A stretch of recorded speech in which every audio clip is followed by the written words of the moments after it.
할렐루야. 예, 할렐루야 할 때 아멘으로 화답해 주신 분이 있어서 너무 감사해요. 저희 교회는 훈련이 안 돼서 아무리 말해도 아멘 소리가 안 나와요. 예, 교회를 제가 이제 단독으로 나간 게 2년 반이 이제 됐어요. 벌써 3년째 됐더라고요. 처음에 어떻게 1년을 버틸까 했더니 어느새 3년이 됐더라고요. 예, 그러면서 깨달아지는 게 하나가 있는 게, 처음에 아무리 좋은 시작을 가졌든 아니면 그냥 그런 시작을 가졌든 아니면 아무리 없는 상황에서 시작했든 간에 한 3년쯤 지나면요 비슷해지더라고요. 네, 참 신기하게 이렇게 비슷한 시기에 개척하신 그 전도사님들이랑 목사님들이 계시는데요, 3년쯤 지나니까 서로 비슷한 것 같아요. 이제 거기서 더 올라가느냐는 이제 하나님 앞에 서는 분량들이겠죠. 예. 하면서 느끼는 것들이, 우리가 인생에 있어서 자랑할 게 뭐가 있겠냐, 사실 아무것도 없더라고요. 좀 되는 줄 알고 막 자랑했다가 좀 한 몇 개월 지나면 와르르 무너져 있는 거를 참 많이 경험하게 되는 것 같아요. 오늘은 요셉이라는 사람의 얘기를 통해서 여러분과 함께 같이 은혜를 나누고자 합니다. 요셉 하면 딱 생각나는 게 있잖아요. 예, 뭐가 있습니까? 예, 꿈이에요. 꿈쟁이잖아요. 예, 그냥 요셉은 정직했을 뿐이에요. 그냥 자기가 꿈이 너무 신기하잖아요. 그래서 형들에게 그냥 얘기했을 뿐이죠. 밤에 꿈을 꿨는데 볏집단이 나를 둘러싸더니 절하더라. 예, 그렇지만 아무리 이렇게 솔직해도 듣고 있는 형들은 기분이 굉장히 나쁘죠. 예, 또 그 다음날 꿈을 꾸고 뭐라 그래요? 하늘에 해야 달까 11별이 내게 절하더라. 본인은 좋아요. 본인 너무 은혜가 돼요. 하지만 듣고 있는 사람은 기분이 아주 안 좋아요. 그래서 결국 어디까지 갑니까? 네, 여러분, 근데 꿈을 꿀 때요, 여러분, 꿈은 두 가지가 있대요. 하나는요, 내 생각이 너무 많아서 꾸는 꿈이 있어요. 네, 그러지 않아요? 여러분, 하루 종일 뭐가 이렇게 막 고민하다가 밤에 이렇게 꿈에까지 이렇게 그 비슷한 어떤 것들이 막 등장할 때가 있고요. 또 하나님이 주신 꿈이 있어요. 근데 여러분이 막 생각하다가 그게 꿈에 막 나타났다고 해서 이게 하나님 응답이다 이렇게 착각하시면 안 돼요. 잘 이렇게 검증해 보셔야 되는데, 아무튼 요셉이 꿈을 꿨는데 그 형들의 그 시기와 질투로 어디로 들어가게 돼요? 예, 구덩이에 들어가게 되고, 그리고 결국 이제 팔리게 되죠. 많은 생각이 있지 않겠어요? 그 포로로 잡혀가면서, 그 노예로 들어가면서 어떤 생각들이 들었을 것 같으세요? 많은 생각이 났을 것 같아요. 그냥 내가 입을 좀 절제하고 있을걸, 이게 형들이 굉장히 기분이 나빴나 보다, 이런 생각도 들었을 거고, 또 한편으로 어떤 생각이 들었겠습니까? 이게 내가 노예로 팔릴 정도로 잘못한 걸까, 이런 생각도 많이 들었을 것 같아요. 그리고 하나님이 계시다면, 또 내게 이런 위대한 꿈을 주신 그 하나님께서 어떻게 나를 이렇게 정말 앞일을 하나도 알 수 없는 이 비참한 상황으로 나를 몰고 갈 수 있을까, 이런 많은 고민이 들었을 것 같아요. 그리고 이제 가서 어디로 들어갑니까? 예, 보디발이라는 애굽의 그 바로왕의 시위대장인 사람의 집에 들어가잖아요. 들어가서 그래도 이렇게 요셉이요, 마음은 어쨌는지 모르겠지만 일은 굉장히 성실하게 했던 것 같아요. 이렇게 그 예전에는요, 마음 가는 대로 막 행동이 되더라고요. 그래서 막 하기 싫으면요 다 안 하고 막 그랬는데요, 어느 순간 이제 나이가 들어가는지 그러면 안 되더라고요. 예, 아이들을 이렇게 키우는데 내가 이렇게 막 감정이 밥하기 싫다고 무조건 밥 안 해버리고 막 살림 다 손 놓고 그러면 안 되잖아요. 내 역할은 하면서 어쨌든 간에 마음의 움직임들이 있어야 되는데, 근데 이제 거기서 열심히 일했어요. 그래서 그 결과가 어떻게 됐어요? 네? 어디로 들어갔습니까? 예, 감옥에 갔어요. 예.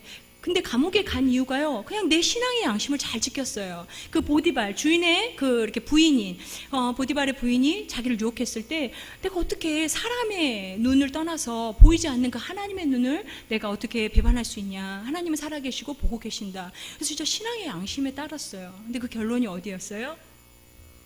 예, 감옥이에요. 여러분 주변에요, 신앙, 우리가 참 이렇게 가끔 이렇게 잘못 생각하는 게, 어려움이 당하면요, 이렇게 신앙에서 꼭 잘못 살아서 아니면 잘못된 신앙을 가졌기 때문에 꼭 어려움이 오는 건 아니에요.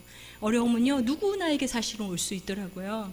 아마 여러분 점점 나이가 더 드시면 더 그렇게 느껴질 것 같은데, 예전에는 내가 하는 대로 하나님 축복하신 하나님 그렇게 생각했는데요, 그게 아니라 고난은 아무 때나 오더라고요. 근데 그 타이밍은 내가 원하는 타이밍이 아니에요. 그렇잖아요. 그냥 내가 생각지 않은 타이밍에 정말 이때는 안 왔으면 좋겠다는 그 시간에 오더라고요. 근데 그 사람을 보고 믿음이 없었냐라고 그렇게 말할 수 없더라고요.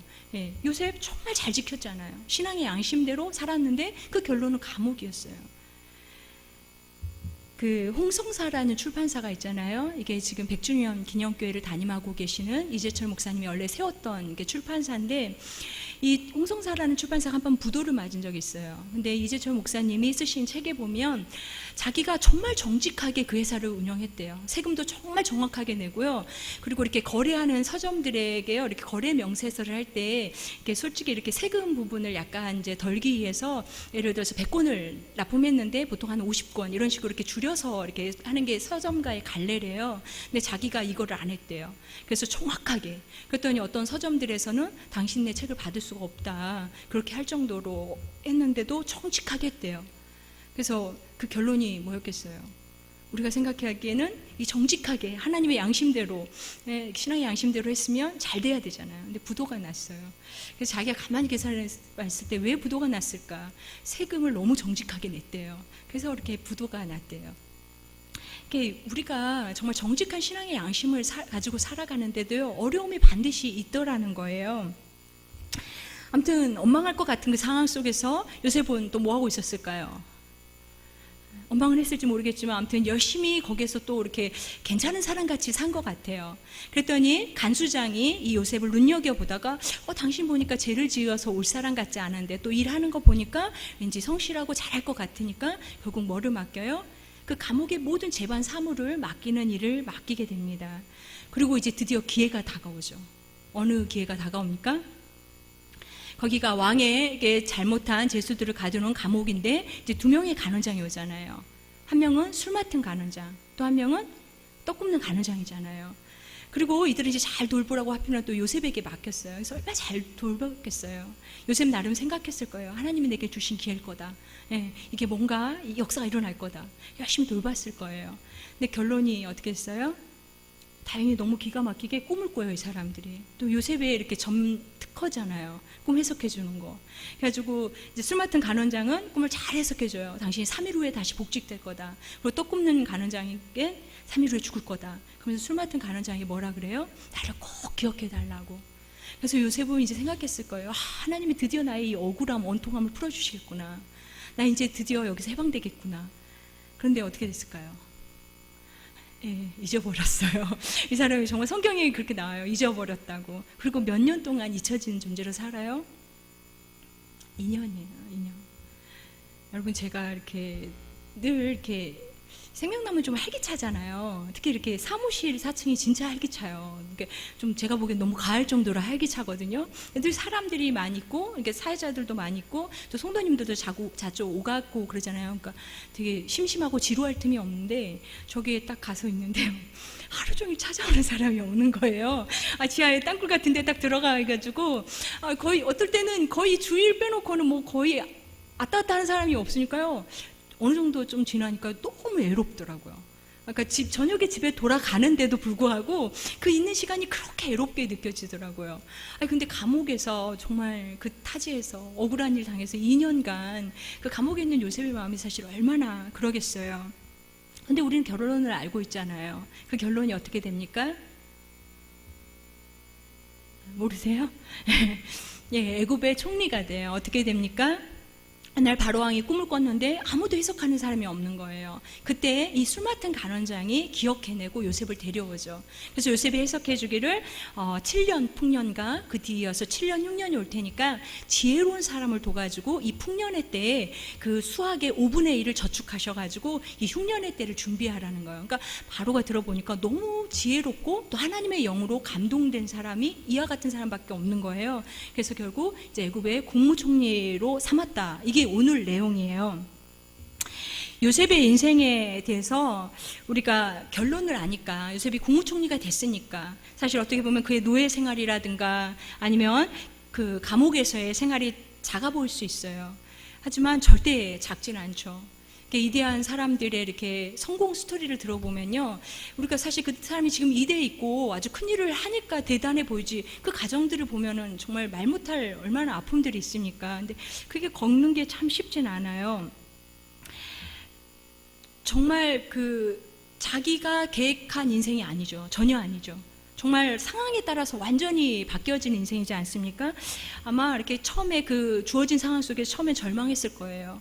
그러다 좀 있다가 그래도 하나님이 함께 가시는 것 같아. 그래서 또 희망을 가졌을 거예요. 근데 또 지나니까 또 다시 절망의 상황이 올 거예요. 그리고 또 희망. 이게 계속 반복되어졌던 게 요셉의 삶인데, 그럼에도 불구하고 요셉이 버틸 수 있었던 이유가 뭐였을까요? 예, 저는 하나님이 함께 계신다는 것을 볼 수 있는 눈이 요셉에게 있었다라고 생각합니다. 예, 그렇기 때문에 그 절망 속에서도요, 다시 일어날 수 있었어요. 제가 한동안 6월 달부터 6월, 7월, 거의 8월 초까지 입에 좀 달고 사는 말이 있었어요. 이러면 안 되는데, 우리 교인들을 보면 너무 부도수표 같은 거예요. 그래서 그냥 뭔 말 하면, 아휴, 부도수표. 그렇게 이제 혼자 막 그렇게 믿음 없이 그랬던 것 같아요. 왜냐하면, 아까 이영규 목사님 예배 전에 이렇게 속회 인도자들 보고 왜 연락했는데 답장도 안 하시고 그러냐. 제발 답장 좀 하세요. 정말 이렇게 사람 피 말리는 거예요. 예, 저 같은 경우는요, 그러니까 아이들이나 학생 청년들이나 이렇게 연락을 하잖아요. 그러면 일단 전화는 거의 안 받아요. 예, 받는 게 놀라워요, 정말. 예, 정말. 그리고 문자를 보내잖아요. 답이 없어요, 정말. 왜 이렇게 답이 없을까? 그러니까 너무 이게 스트레스가 되는 거예요. 왜냐하면 다음날 이렇게 주일이면 대충 그래도 몇 명이 오는지 아무도 안 드릴 수도 있잖아요. 그래서 이렇게 좀 알고 싶은데, 근데 아무도 답이 없는 거예요. 근데 이렇게 답이 없을 때는요, 대부분요, 안 와요. 그게 정말 놀라운 사실인데, 안 오더라고요. 그러니까 연락을 안 받으면 더 이렇게 마음이 너무 그런 거예요. 그래서 교인들을 볼 때마다, 정말 부도수표 같다. 근데 제 버릇 중에 하나가, 이렇게 좀 습관 중에 하나가 어떤 게 있냐면, 이렇게 상대가 나한테 뭘 하거나 어떤 행동을 했을 때 이렇게 사실 막 화가 나잖아요. 순간은 좀 막 화가 나고, 뭐 이런 사람이 있냐, 그렇게 하다가 또 몇 시간 뒤돌아서면요, 또 이렇게 제가 하나님 앞에서 나는 저 사람의 모습이 없는지, 이거를 되게 이렇게 잘 생각이 나요. 안 생각났으면 좋겠는데, 그럼 일방적으로 저 사람 진짜 나쁘다라고 말할 수 있을 텐데, 이게 너무 잘 생각나는 거예요. 그래서 나는 하나님 앞에 부도수표 같은 적이 없는가? 근데 너무 많은 거예요. 예, 목사지만 정말 이게 목사 같지 않다라고 느껴질 정도로 너무 부도수표 같을 때가 많은 거예요. 그러니까 이제 하나님한테 원망도 못해. 또 내가 부도수표 같으니까 나랑 똑같은 그 사람한테 얘기해봤자 누구 얼굴에 뭐 침 뱉기씩밖에 안 되잖아. 걔네들한테도 말도 못해. 그러니까 결국은 내 탓이잖아요. 근데 내 탓도 너무 하기 싫은 거예요. 이제 처음엔 내 탓 하다가 나중에 너무 힘든 거예요, 이게. 그래서 내 탓도 못하고. 근데 결국 내 탓이 되죠. 좀 지나니까 이게 속병이 생겨버리더라고요. 이게 약간 이제 여러 가지 건강적으로 완전히 다 다운돼 버리기 시작한 거예요. 지금도 사실 몸이 이렇게 회복이 완전히 안 되는데, 목사님 이제 설교하라고 하는데, 목사님 요즘 설교가 생각이 안 나요 할 정도로 이렇게 굉장히 많이 다운돼 버렸어요. 그러니까 갑자기 내가 너무 처량해 보인 거예요. 뭐 대단한 걸 이뤄놓은 것도 아니고, 사실 지질이 쏙쏙이고 말을 안 듣는 이 교인들 보면서 저는 그래도 하나님이 맡겨주신 양이라 생각해서 그래도 나름 목사의 마음을 가지고 이렇게 함께 살아가고 싶은데, 근데 이렇게 가만히 하는 걸 보면요, 어느 때든지 끊어버리고 가버릴 수 있는 그런 마음이 있는 거예요, 이들 속에는. 그러니까 어느 순간 이렇게 사랑하고 함께 살아간다는 게 사실 조금 지치기 시작하는 거예요. 누가 새로운 사람이 오면 막 처음엔 기뻤죠. 우리 교회도 드디어 새 신자가 왔구나, 막 기뻤는데 어느 순간 오면요, 얼마 있다 갈까? 처음에 딱 선뜻 마음 주기가 너무나 힘들어지는 그런 상황들이 자꾸 도래하더라고요. 그래서 이구영 목사님 날마다, 교인들은 신뢰의 대상이 아니라 사랑의 대상이야. 알죠. 머리로는 아는데요, 마음으로 그게 안 돼요. 내 감정으로 그게 잘 안 되는 거예요. 그래도 사람이니까 누군가 좀 믿을 만한 사람이 있었으면 좋겠어요. 누군가 그 자리를 좀 지켜줄 수 있는 사람이 있었으면 좋겠는데, 단 한 사람도 고정적으로 그 자리를 지키는 사람이 거의 없는 거예요. 왜냐면 제가 생각해봐도 그래요. 왜냐면 이제 신앙생활 한 지 2, 3년밖에 안 된 사람들이에요. 생각해보니까 어린 학생들이고 청년이고, 근데 믿음의 배경이 있냐? 하나도 없어요. 또 하나님이 묘하게 주신 사람들이요, 다 안 믿는 가정에 혼자 믿는 사람만 다 보내주셨어요. 그래서 그 아이들이 사실 생각해보니까 얘네가 그래도 주일날 교회 나온 것도 신기하다 할 정도로 어느 순간 또 그런 것도 같고, 그래도 참 힘든 건 힘든 거다. 그래서 일단은 모르겠다. 다른 건 다 모르겠고 일단 내 몸부터 추스리자. 왜냐하면 사람이 몸이 다운되니까요, 마음이 굉장히 다운되고 또 그 다운되는 것에 영적인 것들도 굉장히 다운이 되고, 또 악한 마귀들이 얼마나 공격을 하는지 몰라요. 여러 가지 생각으로 막 장난 아니게 공격하더라고요. 심각하게 내가 계속 목회를 해야 되나? 이거 나도 사표 던져야 되나? 니네들이 자꾸 이렇게 나오냐? 나도 던져버릴까? 이런 마음까지 갈 정도로 이렇게 마귀가 막 이렇게 옆에서 그렇게 유혹을 주더라고요. 그러니까 안 되겠다. 일단 내 몸부터 회복하자. 그래서 이렇게 휴가 내서 일부러 시골도 좀 갔다 오고, 또 일도 조금 슬렁슬렁 이제 일하다가 이제 조금 회복되기 시작하는 거예요. 회복되다 보니까 여태껏 놓쳐버렸던, 잃어버렸던 것들이 하나씩 보여지기 시작하는데, 어느 순간 감사를 잃어버린 거예요. 어느 순간 내가 믿음의 눈을 잃어버리니까 하나님의 일하시는 것들이 보이지 않고 내가 했던 것들만 막 보였던 것 같아요. 그러다 보니까 하나님 이것도 없고요, 저것도 없고요, 저 사람들은 왜 저래요? 이렇게 막 원망했던 것 같아요. 근데 가만히 이제 생각을 해봤어요. 올 한 해 나름 이제 기대를 했어요. 이 정도 키워놨으니까, 훈련도 시키고 양육도 시켜놨으니까 얘네가 이렇게 멋지게 신앙생활 하겠지. 근데 그 순간부터 무너지더라고요. 그러니까 너무 원망이 들었었는데, 가만히 생각해 보니까 올 한 해 어떤 한 해였을까 가만히 생각해 보니까 한 새신자가 한 8명 정도 왔더라고요. 안 놀래시죠? 여러분은 매주에 8명씩 오시니까 안 놀래는데요. 개척한 교회는요, 안 와요. 누가 오겠어요? 처음 제가 개척하고 나서요, 예부인, 정말 이렇게 누구 이렇게 친구나 그렇게 데리고 오지 않고 동네에서 예부인이 오는데 1년 반이 걸리더라고요. 한 분이 와가지고 새벽 기도 같이 해도 되겠냐고. 딱 한 분 그렇게 걸리더라고요. 지금 여전히 예부인들은 아니고 다 이제 본인들이 친구들을 이렇게 전도해둔 아이들인데, 생각해보니까 8명의 아이들이 왔어요. 저희가 8명인데 8명이 왔어요. 생명나무는 배가 부응이 힘들죠. 저는 배가 부응이 됐더라고요. 근데 더 놀라운 것은 주일 출석이 동일하다는 거예요. 그러니까 제가 얼마나 마음이 섰겠어요. 사람이 늘었는데 그럼 기존의 아이들이 잘 지켜야 되는데 이 기존의 아이들이 좀 흔들흔들 하는 거예요. 그러니까 이제 너무 힘들었는데, 하나님이 사람을 보내주시는데 이 사람도 언제 얼마큼 있다 갈까, 이런 생각 때문에 감사해야 될 걸 감사하지 못하고 있는 거예요. 어느 순간 너무나 부정적인 시각, 너무나 패배적인 생각, 정말 마이너스적인 생각만 내가 막 갖고 있는 나를 보게 되더라고요. 근데 이제 몸도 조금 회복되어지고 마음도 회복되어지고 영적으로 좀씩 회복되기 시작하니까 참 감사하다. 그리고 아예 제가 사실 이렇게 다 놓아버리고 이제 모르겠어요, 하나님 알아서 하십시오 라고, 저는 이제 좀 쉬겠습니다 라고 했는데, 이상하게 그때부터 하나님이 움직이기 시작하더라고요. 그 속속이던 애들이요, 이제 조금씩 연락이 되기 시작하더라고요.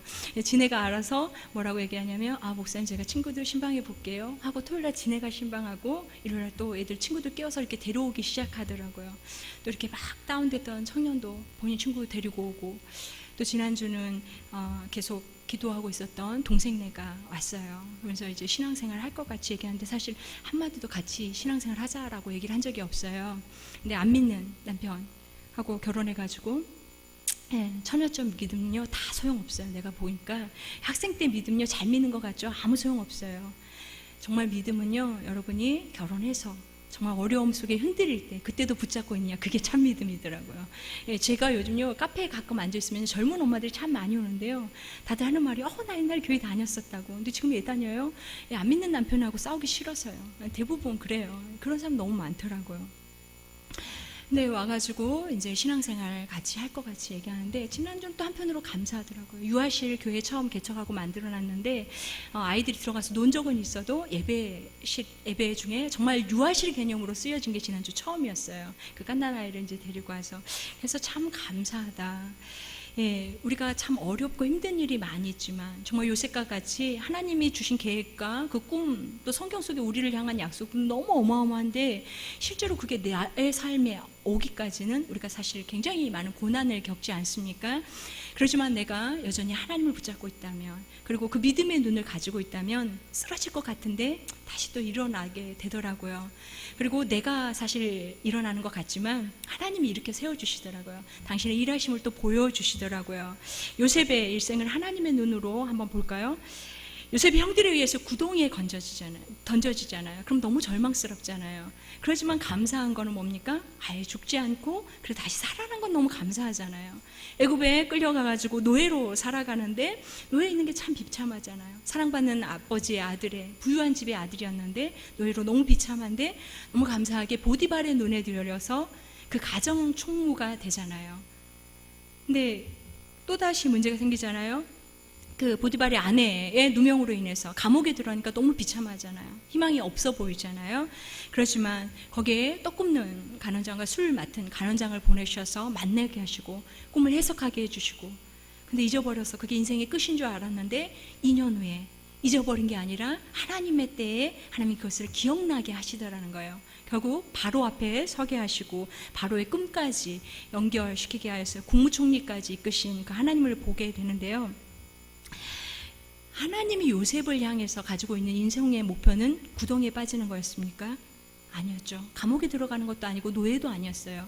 하나님이 요셉에게 가지고 있던 최고의 인생 목표는 어떻게 보면 애굽의 국무총리가 돼서 애굽의 사람들도 살리고 또 그의 아버지의 식구들을 살리는 거, 이게 요셉에게 향한 하나님의 꿈이었죠.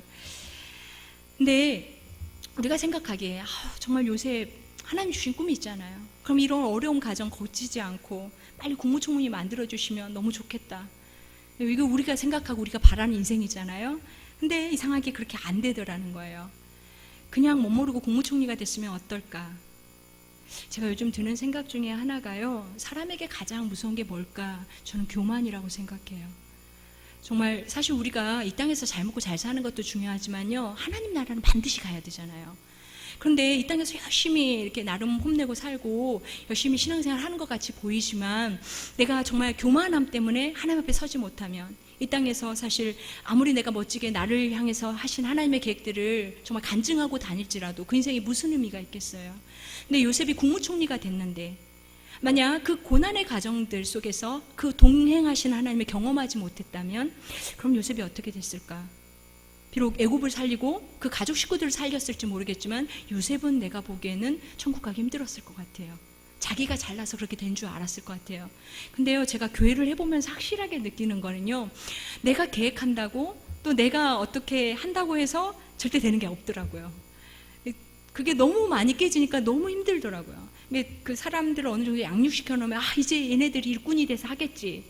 그럼 그때 무너지더라고요. 그러니까 너무 좌절스러운 거예요. 좀 이렇게 좀 어느 정도 세워놓으면 이제 여기에다 가속도가 붙어서 이제 좀 굴러가겠지. 그때 이렇게 무너져 버리는 거예요. 그걸 보면서 철저하게 느끼는 게 내 힘으로 진짜 되는 게 아니구나. 진짜 내가 이제 되겠지라고 생각한 때가 아니더라고요.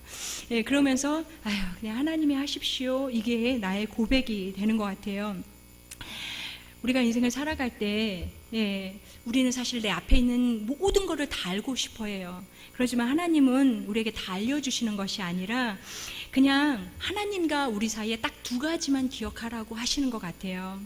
이 두 가지를 정확하게 알고 있을 때 우리 인생에 힘들고 어렵지만 그 고난의 과정을 잘 겪을 수 있고, 때로는 나의 계획이 하나님의 계획과 안 맞아 떨어질지라도 그래도 내가 어떻게든 믿음을 붙잡고 다시 설 수 있는 것 같아요. 그게 뭐냐면 하나님은 나와 함께 하신다는 거예요. 요셉이 그 노예로 팔려가는 그 순간에도 함께 하셨잖아요. 노예로 있을 때도 함께 하셨고, 그리고 감옥에 있을 때도 함께 하셨잖아요. 그리고 그 하나님은 여전히 나를 도우시는 하나님이라는 거예요. 물론 우리가 생각하는 만큼 화려하게 지금 도와주시는 것 같지 않은 것 같이 보일지라도 하나님은 여전히 일하고 계신다는 거예요. 하나님께서 우리와 함께 하셔서 여전히 나를 도우시고 그 계시는 게 보여지면 그 사람은 다시 일어날 수 있어요. 그 사람은 다시 리더로 설 수 있어요. 그래서 속설더라도, 그래서 좀 아프더라도 내가 이렇게 속장한다고 해서, 내가 선교회장 한다 그래서, 내가 교사한다 그래서 뭐가 나오냐라고 말할 수 있을지 모르지만요, 그래도 하나님 때문에 다시 그 길을 갈 수 있는 것 같아요.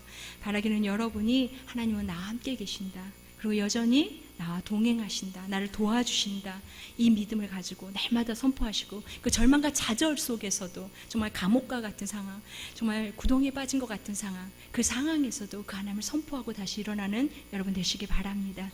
기도하겠습니다.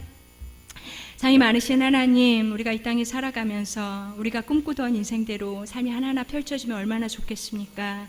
하지만 때로는 인생은 너무나 고난의 연속일 때가 많이 있습니다. 우리가 생각하지 못했던 여러 가지 어려움들이 우리에게 몰려올 때가 참 많이 있습니다. 그때 우리는 무엇을 의지하며 무엇을 붙잡겠습니까?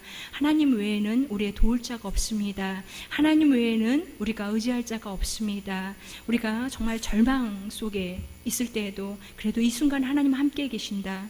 우리가 정말 무너진 것 같은 상황 속에서도 하나님은 나를 도와주신다라는 그 하나님을 선포하며 마침내 하나님이 일하시는 것들을 보게 되는 그런 믿음의 삶들 되게 하여 주시옵소서. 예수님의 이름으로 기도드렸습니다. 아멘.